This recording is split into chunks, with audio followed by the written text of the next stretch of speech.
Welcome to Forward Facing. I'm Andee Hastings. I'm Mali Shadmary, We are the founding partners of Hastings Shadmary Family Law, an Atlanta-based law firm with a deep commitment to our clients, our community, and our team, whom we call the Wolf Pack. We are lawyers, We are also business owners, partners, bosses, and best friends. Every day we work towards self-growth and mutual development. Our 4 decades of combined experience gives us a distinct perspective on work, business, and how to navigate some of life's toughest situations. We want to pass on what we have learned, introduce you to like-minded guests, and share our philosophies on staying positive and moving forward. Forward Facing is your inspiration to evolve. Hello, and welcome to the Forward Facing podcast. I'm Mali Shadmary. And I'm Andee Hastings. And today we are so excited to get to talk to you guys about self-care during a divorce. We think it is such an important topic, and it's something that we like to focus on with our clients. We're not here to just be a Band-Aid as your family law attorney. We are here to help you grow into the next chapter of your life. That's what this podcast is all about, forward facing. We're your inspiration to evolve, is what we like to say. But evolution is hard, and life transitions are incredibly hard. Not even just divorce, but just being a human being is hard work. You can't always just be riding the wave. Sometimes it's going to be a little tumultuous. And we think it's very important to focus on this issue for our audience who may be going through some tough times. You may be supporting others going through things. I think that we sometimes forget the fundamentals and the self-care, and everything starts at the self. So we wanted to spend a little time today focusing on this, give this area some attention before we get into more juicy stuff with you on some future episodes. So Andee, talk to us about why is it that you think self-care is so important during a divorce? Well, it's the thing that we always tend to neglect. And as somebody who's guilty of it myself, I know this firsthand. And we know the things to do. And it's not just, spa days and bubble baths, although bubble baths can be very... Oh my gosh, yes. do some of your bubble baths, but that's not everything. No shade on spa days, by the way. But it's more simple than that. And... fundamentally, you can't pour from an empty cup. And so you need to, or like, the flight attendants say on airlines, put your mask on first before assisting others. It's the same thing. There's so much going on. And sometimes you don't even realize how taxing it is emotionally. Right. That impacts your physical well-being, obviously your mental well-being, how you interact with the world, decisions you make. So, it's easy to forget, I think. But it's like, hey, when you know things are about to get rocky, or they may already be rocky, and you're just coming to, and you're like, oh my God, I'm crumbling. Self-care becomes ever more important, in my opinion, because for the image that I have in my mind is, okay, this is a battlefield. Mama's got to get suited up for battle. And in order to do that and to be powerful and to fight through this, how I need to and how I know I'm capable of, I am going to have to be on. And I cannot be on in battle, pulling up my battle gear, heading out into that battlefield unless I am balanced. And in a divorce, it pertains to a lot of different things. You are going to be walking into the unknown, and that's very scary in and of itself. And so picture yourself, walking out into the unknown, pulling up, you're on your battle, and you're prepared to take it on. Do you want to be exhausted and not thinking straight and frazzled when you're walking out onto that battlefield, or do you want to be confident and brave and powerful? And so that imagery is really what comes to mind for me is in a divorce, you are going to be making new decisions. You're going to be learning new concepts. You're going to be working with new people. You're going to be developing a new circle around you. You're going to be learning how to trust your attorney. That's very scary. You don't know this person. You're going to be learning how to distrust your ex because they're not on your team anymore. Right. And that's a very hard mental cycle, I think, to break. And so self-care and the things that we're going to talk about become so important because they give the mind more peace, organization, and power. The mind and the body, it's all connected, like Andee, you were saying. And for you to go in and work with your lawyer efficiently and to be able to handle the bandwidth that it takes to stay present during your divorce and make smart decisions, not act emotionally in situations that deserve logic. I mean, so many legal costs are escalated when people are crumbling and making dumb decisions and causing more and more drama because they're not thinking straight. And that level of exhaustion, I think, needs to be highlighted here. Mm-hmm. When you're going through a divorce or a legal issue or anything in your life, you are exhausted. Your brain is on overload. You're going through the emotional turmoil, your body. So, of course, you're not making rational decisions. Right. That's why we exist as attorneys for people. And that and knowing the law. But, okay. That part. But we're here to bridge the gap. That's what we've always said, between emotion and business for our clients. And if a person is not caring for themselves, they are a lot more to manage. They're a lot more expensive to manage. Those are some of the practical takeaways. Mm-hmm. But more importantly, we want our clients to be mentally strong through this process so that they can work with us to envision what their new life is going to look like. If you are creating that vision based on fear and emotion, then you may be missing out.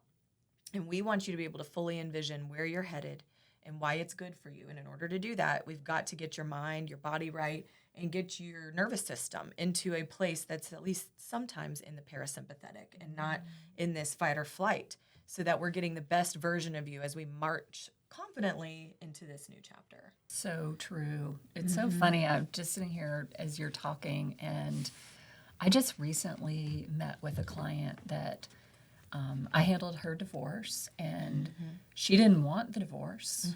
She went through it because he was insistent. He was done. And she came in because there's some post-judgment issues going on. And the first thing she said to me was, first, I need to give you a hug, and I need to thank you because you kept telling me in the divorce what would happen after, what I needed to see. I can tell now that you put things in these documents to protect me that I wasn't even clear-headed enough to see for myself. And so that's heartwarming for us, because that's our job, is to protect our people, even when they don't know that we're doing it, everything that we do. And but it was interesting, as she's super bright, high functioning, professional woman, and she was like, I did not realize how broken I was until I got out of it. So it's just, everybody goes through it. It doesn't matter your situation, your resources, that sort of thing. Everyone does, and it reminded me of that. Yeah, so that's a good segue into sort of our next thought on this, which is building a support team. Because in what you were just talking about, you were serving this support as the lawyer and teaching her, hey, in the future, you're going to want to look out for these patterns. And you don't know it yet, but here's why I'm dropping this language throughout this document, because we know what this person's likely to do in the future. Again, why you want a family law attorney, because we can recognize the patterns and protect you in how we draft things to further protect you as this person unravels later. So on this topic, though, of building a good support system, what advice do you have in that category? So several things, and some of them are kind of obvious. Get a good therapist. Even if you're not somebody who has routinely utilized therapy in the past, you don't realize how important it is to build your village during a time like this. This is a huge life change, and it's more taxing, like Mali was saying, than you can even imagine. It's not a sign of weakness. It's a sign of strength to recognize that you need that support. seek encouragement from your friends. Some people tend to isolate themselves, or the divorce process itself can feel isolating. You don't want to put things on your friends. You don't want to talk to them about the divorce. You don't want to bother them with those things. The reality is, I mean, you don't need to rent a billboard and go out, but the people that are close to you probably already knew that there was something going on and can provide valuable support to you that you don't even realize until you reach out and ask for it. And of course, you know, having a divorce lawyer with whom you connect and trust, you know, through the process is important. And family too. Sometimes people don't want their family to know that they're going through this. Completely understand that sentiment. But again, you have to remember that your family has been living with you for however long you've been with this person. So they're probably more aware of the things that you've been challenged by and will be in a divorce than you even realize. Yeah. Yeah, I agree with all of that. I think that if we're talking divorce specifically, but a lot of this, again, can apply in different times where you need support. You do need a team around you. You need both a team of professionals, and then you need an emotional, you know, personal level of support. And you have to be careful who you choose in either of those departments. It's as simple as you pick the wrong lawyer, you could be really screwed. You pick the wrong friend who gossips and makes things worse. You know, that could really go downhill in your case. They could make things worse by spreading gossip. And I mean, we've seen it all. People toying, making you think that you can trust them in your moment of need, and then they go to the other side and tell all your secrets. So you have to be very careful when you are picking a support team. But if I could choose what I would pick for my ideal support for a client, it is a good lawyer, number one, a good therapist, number two. Ideally, the lawyer and the therapist can work together as needed throughout the case. So we love to see clients in therapy early on. And, you know, even when you don't think you need therapy, it's still good to go for tune-ups. But especially during times of chaos and need, I like my clients going in more regularly. The courts really respect that as well. So depending on the issues in your case, it could impact your case, whether you're in therapy or not. But for purposes of self-care, you need a place to reflect. You're going to save costs with your lawyer by going to the therapist and spending time with them on the emotional things. My clients come to the table with me a lot more logically and ready to focus on the business, which is what your lawyer needs to do, when they're also getting therapy. Then I'm not doing both for them. I'm happy to do it, but I'm not a therapist, and you want to pay me to do the legal work, not the therapy. So good lawyer, good therapist, and a good accountant. Make sure you're working with someone, and the more complex your financial situation is, the better. You need to be talking to someone. Oftentimes we have to maybe get you with a new CPA because your current one is working with your ex, you know, more closely than you. But there's some professionals out there I would sometimes say I'd like you to avoid, such as divorce coaches. They can oftentimes make things worse if they're not highly trained, and I see that happen more often than not. So it's something you would want to work with your lawyer on if you're going to do that, and let them decide with you.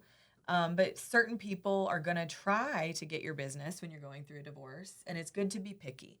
And it's good to lean on your lawyer and say, do I really need this? What do I need? What do I not need? And they can help provide you with the right support systems. And then personally, you need your friends. It's okay to have time with your friends during a divorce. But again, do you want to be sharing all your negative information all the time with everyone around you? Oftentimes that can create, in my opinion, a negative frequency around you and all of your people. Maybe you're focusing more on the negatives at therapy, and maybe you're focusing more on the positives with your friends. It's just something to keep in mind. If you're constantly fixated on the negative with the people around you, and those people thrive on that, that says something. And we're wanting to focus on moving forward. So my best advice is to be with friends that empower you and help you feel like the future version of yourself that you've been waiting for, that you want to be. Be very careful of relationships that keep you backwards facing, not forward facing, but dwelling, and we're not ready to keep moving forward. I think when I have a client that brings her best friend to the consultation with her, and they participate in all the team meetings. They help collect all the evidence. I have seen that. I have had great working relationships with some of my clients' friends, but you have to be careful there too. Sometimes they get overly involved. They make it more complicated. They're a busybody, and they thrive on drama. And oftentimes I see that those friends are in and out for my clients. They're there during the time of drama because they feed on it, and then they're gone. So we have to be careful who we pick. And I will talk to my clients. I'll say, I don't want this person involved anymore. They're not allowed on calls anymore. That's very rare. But I have had that happen when someone was very detrimental to a case. So the same applies with family. And it's hard on everyone involved. So save your negatives for therapy. Be careful what you share with others. And of course, be careful what you're sharing with the children, and don't let them overhear. Absolutely. And they hear everything. And just the one other thing I could say is right now, when you're going through a divorce and you're going through a huge life transition, it's like I said earlier, you're going out on the battlefield. Who do you want around you when you are marching into your new chapter? And who do you want to leave behind? Because this is your opportunity to do it. And you are who you surround yourself with. So be very careful. When you are in this moment of transition, you're actually very soft and malleable, and you're sensitive. And sometimes your, what am I thinking of? Your defenses are down a little bit. And you're entering into a new version of yourself. So it is good to be picky and good to be very conscious of who you're surrounding yourself with, so that as you are reforming after this process, you're hardening up properly and not surrounded by people bringing you down to their level. That's the biggest thing that I worry about for my clients. So let's talk about boundaries as a form of self-care. So talk to us about the concept of boundaries, Andee. It's another thing that I think is challenging just in life normally, and it's especially challenging in a divorce because there's so many emotional dynamics going on. You may have had a relationship with your soon-to-be ex-spouse in which you were very dependent on their judgment for, the way you move through the world. You had your bucket of things that you kind of focused on. They had their bucket of things. And so it's very hard for some people going through the process to separate themselves mentally from that. And that's one boundary that you have to, and we have to reinforce this with clients sometimes.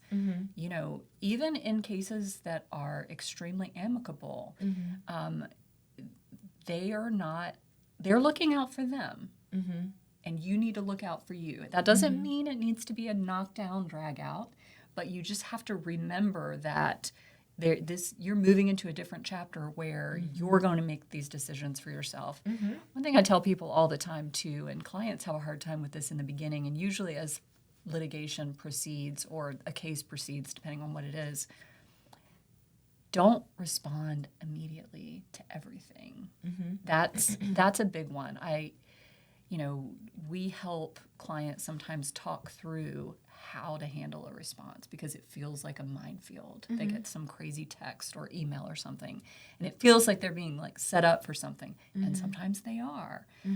But the one thing to do, and this is a boundary, and in this day and age, I think of immediate satisfaction and texting and immediate responses and all of that, our inclination is to want to respond immediately, either to defend ourselves or, get our story out there or whatever it is.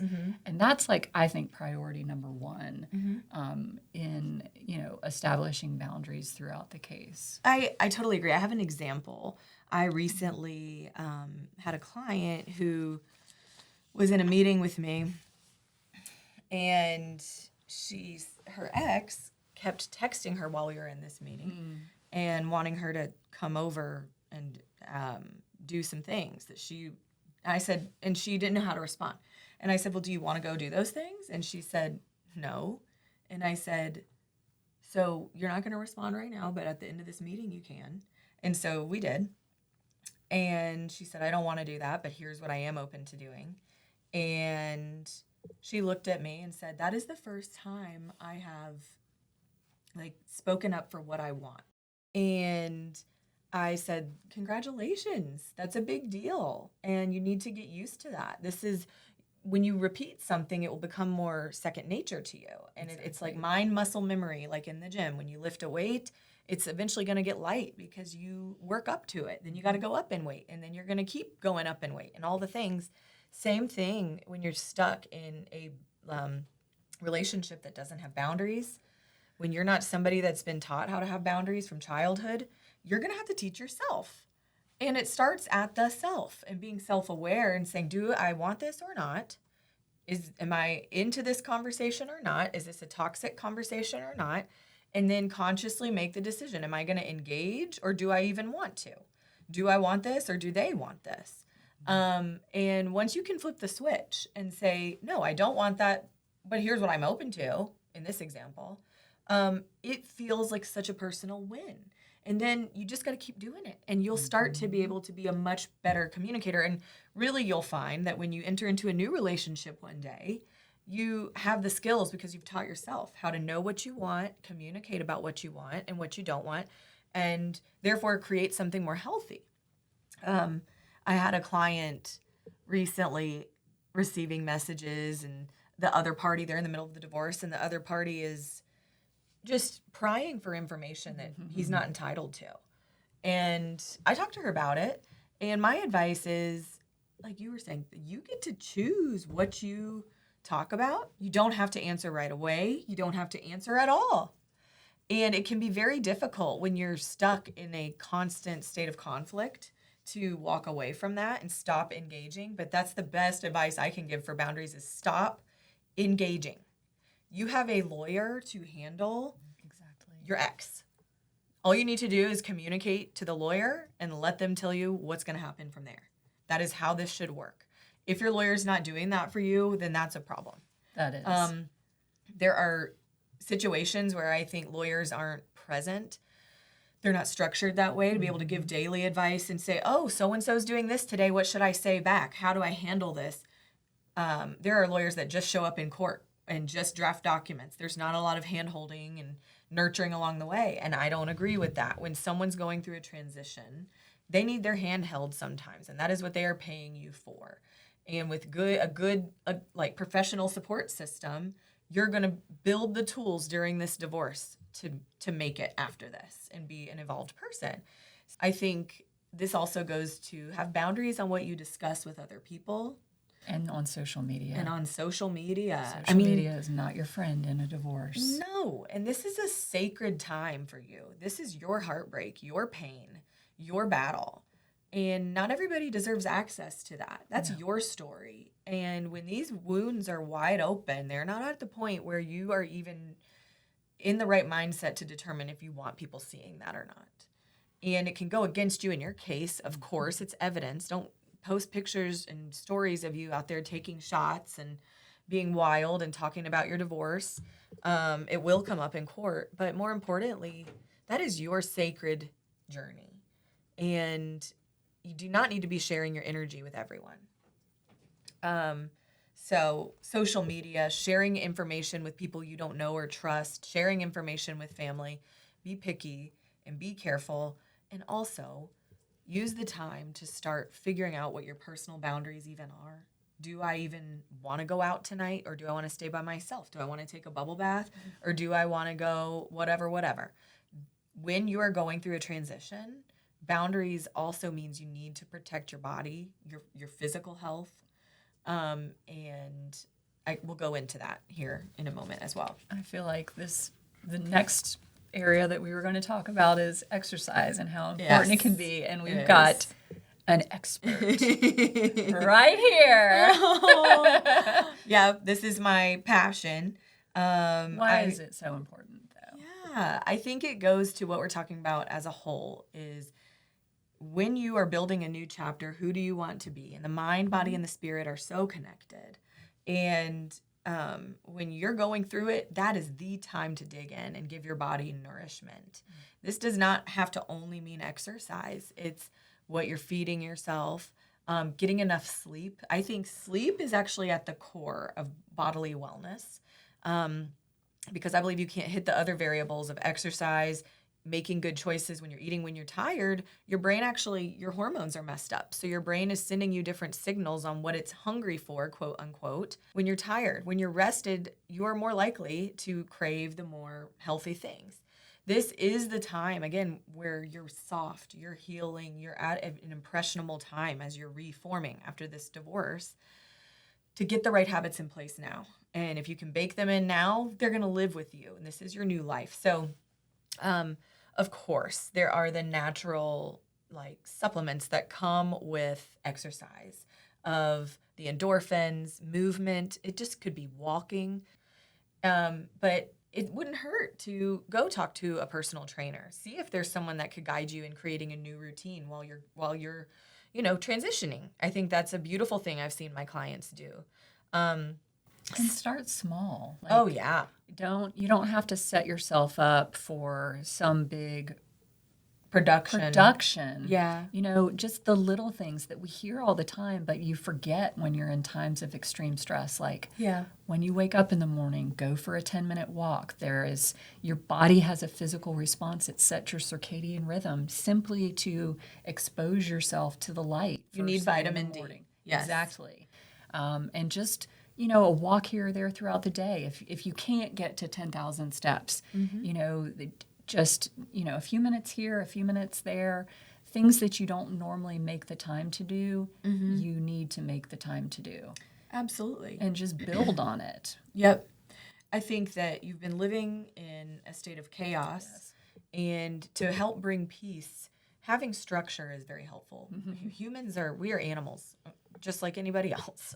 And we need structure. We need routine. Children thrive with that. Animals thrive with that. We're no different. Professionals thrive with that. We need our routine, our structure. But we neglect it in our personal lives. We get sucked onto the couch. We're on TikTok. I'm guilty of that. I have my time that we've carved out. We call it tummy time at my house, which is so stupid. But we lay on our stomachs and just watch our phones for a little bit. We do our tummy time. So do that, but be cognizant and aware, and getting the vitamin D outside, getting movement, fresh air, getting a little protein in you and building some muscle, not going to hurt anybody. And you're hearing that from me because that's worked for me and so many people around me. There's plenty of things, workout classes. There's the high rocks like CrossFit. You can go to Orange Theory or wherever else, anything. If you, we're going to talk about hobbies as well, but maybe you have a physical hobby and it's playing a game, whatever, pickleball, I don't know all the things anymore, tennis, golfing once or twice a week. Maybe you're making it a social thing as well. Everything in moderation.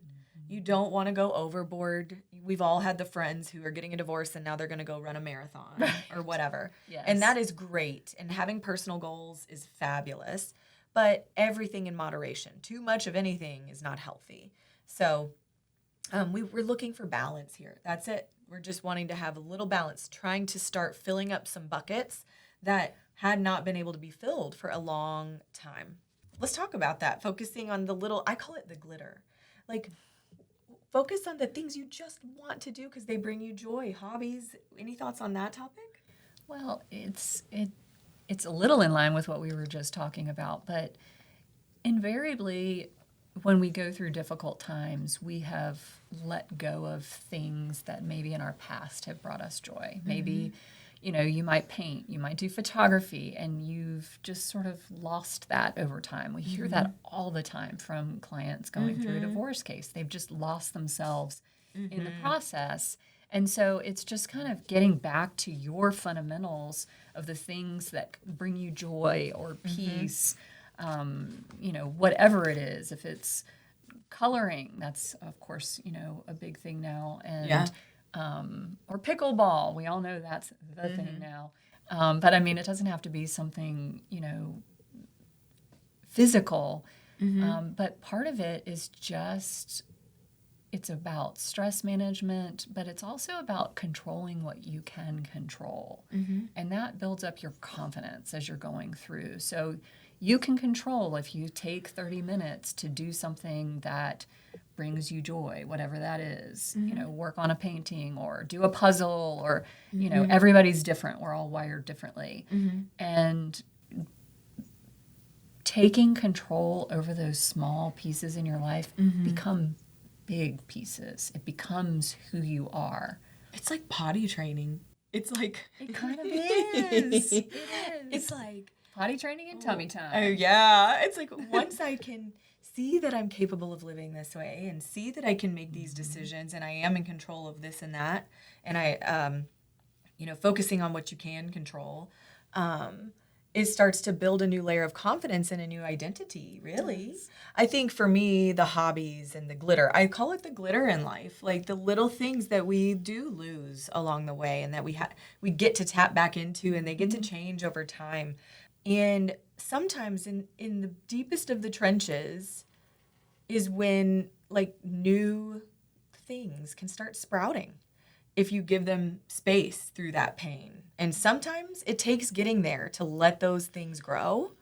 And that's what life's all about. And it is painful. And again, it's why it's so important who you have surrounding you to help you through those moments. But there's going to be these moments where the joy is going to come back if you're allowing yourself to get there, if your frequency is there, if you're not always focusing on the negative, if you're giving your brain only time to focus on the negative, you are missing out on the opportunities of what's trying to sprout. And so you got to do the things that just add a little glitter to your life.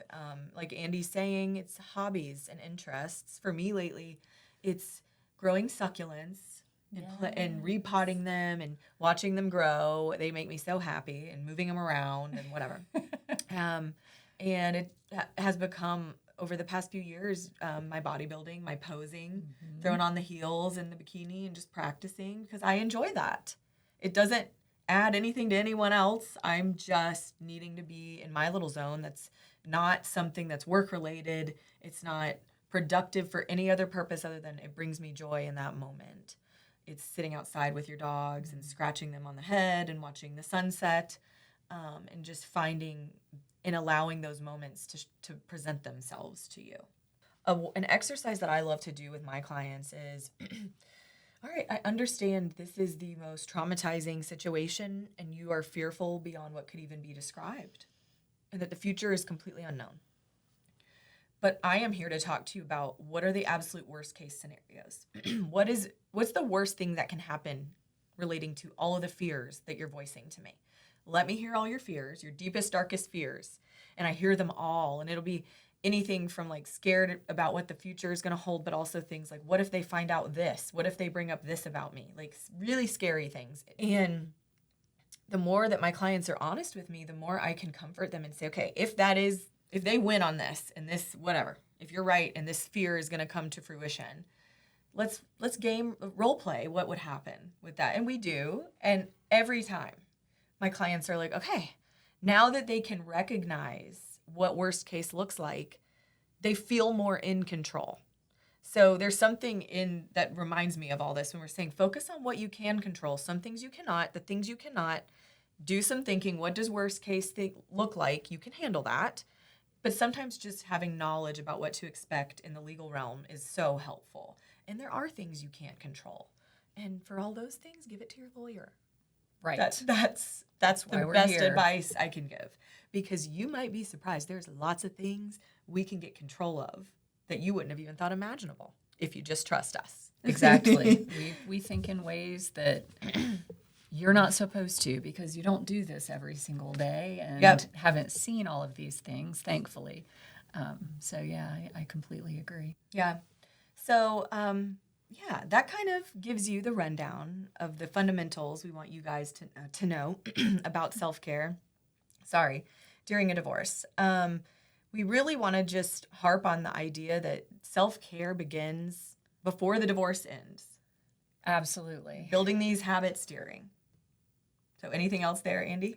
Well, I think that, a lot of people go through a divorce in survival mode. And I think that it's important, and we've hit on this in various ways throughout this, you need to continue looking forward because even though you're going through this moment in time, it literally is a moment in time. It's very hard. It's a mind over matter situation where your mind, you have to tell yourself, I'm going to get out on the other side of this. And you have to envision your future while you're moving through your present. And in those moments of extreme stress and anxiety, just stop yourself and remind yourself of what is the entire point. And that's it, is to be forward facing, to figure out how your life is going to look like after, because it's very easy to get pulled down into what it looks like right now. And if you just keep refocusing on that, I think that's key. Totally agree. Totally agree. So, all right, we hope that was useful for you guys. And before we wrap up, Andee and I are going to do our check-in and talk about what are the ways we've evolved since we last talked to our audience. What you got, Andee? So it's funny that this is our topic today because I am as guilty as anyone in my personal life of not exercising self-care. And whether or not I just put off, going to a doctor's appointment that I just don't want to deal with or whatever, I'll come up with 80 million reasons why. It's just not the time. And so I've been very consciously focusing on not doing that and actually exercising self-care and doing for myself what I tell my clients and support them in doing all the time. And so I know it probably seems a little bit silly. Like, yes, I'm going to the doctor. I'm, doing things that I need to be doing regularly anyway, but it does feel like an accomplishment when you've got a period of time where you just deprioritize that. So just reminding myself every day that I can't pour from an empty cup either. I love that. So what about you? I love that. For me, evolving in the gym and how that's impacted me mentally as well. So I've moved into a training split where I only lift weights 4 days a week, and I do 30 minutes of walking a day. But before that, for years, I trained 6 days a week. I lifted, and sometimes it was 5, but usually 6 for a long time. And a long time ago, that was my main stress relief, my outlet. I literally had to do it, or I could not bring my nervous system down after work to a healthy level for myself. And my coach, Lloyd, was like, you're at a place where we only need to be training 4 days a week. You can go a lot heavier. You can give you more time to recover, which is very important at your level now. And when you want to build a beautiful muscle, the hypertrophy training that we do, sometimes having less lifting and more recovery can work really well, so you can go heavier in your sessions. So I sort of felt like, okay, I've evolved to this place where the gym is great. It is a form of stress relief, but now I'm really using it to build the shape that I'm looking for when I compete next. But I also have the confidence now to have such a more peaceful downtime in my life when I'm not in the gym. I have plenty of more things I'm doing, my things that give me glitter, like we just talked about, building my life with my partner and doing things like that. So things have really sort of evened out in the gym and balancing with my personal life, which just shows me I'm moving in the right directions and like still accomplishing all the things I wanted out of the gym with less time in the gym. And that is pretty cool. That's amazing. That's the kind of stuff that can happen when you focus on the right things in your life, become more efficient and evolve. Then you can still basically leverage a benefit from these things that used to take you so long, but you'll be faster at it. Exactly. So that's been mine. And I think that's all we got. Thank you guys so much for joining us. Thank you. And please go like and follow us at Forward Facing on Instagram, Facebook. Subscribe to the show, YouTube, Spotify, Apple, iHeart. And we'll see you next time. See you next time. If you enjoyed this podcast, please like, subscribe, and share. We would love to hear your thoughts. Leave us a comment or email us at podcast@hsfamilylaw.com. And be sure to come find us on Facebook, Instagram, TikTok, and at our website, forwardfacing.com. Forward Facing is a production of Hastings Shad Mary Family Law and 1066 Productions. It is produced and edited by Ned Hastings.